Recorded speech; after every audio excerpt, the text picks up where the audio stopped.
বান্ধৱী পূৰবীৰ ঘৰতে থাকি এনেকৈ ৰাতিপুৱা গা মূৰ ধুই ৰেডি হ'লোঁ অগ্নিনাভ মন্দিৰলৈ যাম বুলি।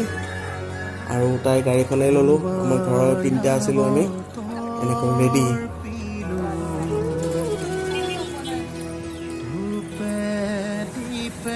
মন্দিৰত এনেকৈ ভিতৰত আমি সোমাই আহিলোঁ।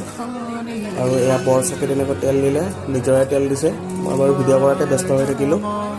আৰু চাকিৰ পৰা আমি এয়া ল'লোঁ, আশীষ ল'লোঁ।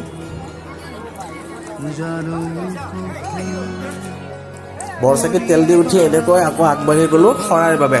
যিহেতুকে ঘৰৰ পৰা শৰাই নিব নোৱাৰি, ইয়াতে শৰাইৰ মূল্যটো দিয়া হয়, 501 টকা লয়। আৰু তেওঁলোকে তাৰ ফালৰ পৰাই মানে শৰাই ভাগ দি দিয়ে, আগবঢ়াই দিয়ে। আৰু ইয়াত দেখিছেনে, মানে ভিতৰলৈকে সোমোৱা নাই, যিহেতুকে বাহিৰৰ পৰাই এই ইয়াতে চালোঁ ডিছপ্লেখনত বাইদেউ হেৰি কৰি আছে। লাইন পাতি লাইনত গৈ ফাইনেলি গ'লোঁ বাবাৰ তালৈকে।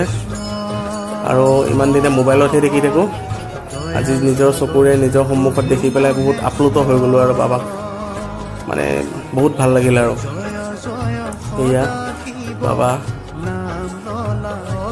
বহুতেই ভাল লাগিছে মানে আপোনাৰ মানে এতিয়া মই ভাষাৰে বুজাব নোৱাৰোঁ কিমান ভাল লাগিছে। এনেকৈ সেৱা সন্মান জনালোঁ। মই বাৰু ভিডিঅ' কৰাতে বেছি ব্যস্ত হৈ থাকিলোঁ, তথাপিও অন্তৰৰ পৰা সেৱাটো জনালোঁ বাবাৰ ওচৰত। বাবাক সেৱা সন্মান কৰি আহি বাহিৰলৈকে ওলাই আহিলোঁ। বাহিৰলৈকে ওলাই আহি এয়া পায়স ভোগ দিছে, পায়স ভোগ গ্ৰহণ কৰিলোঁ।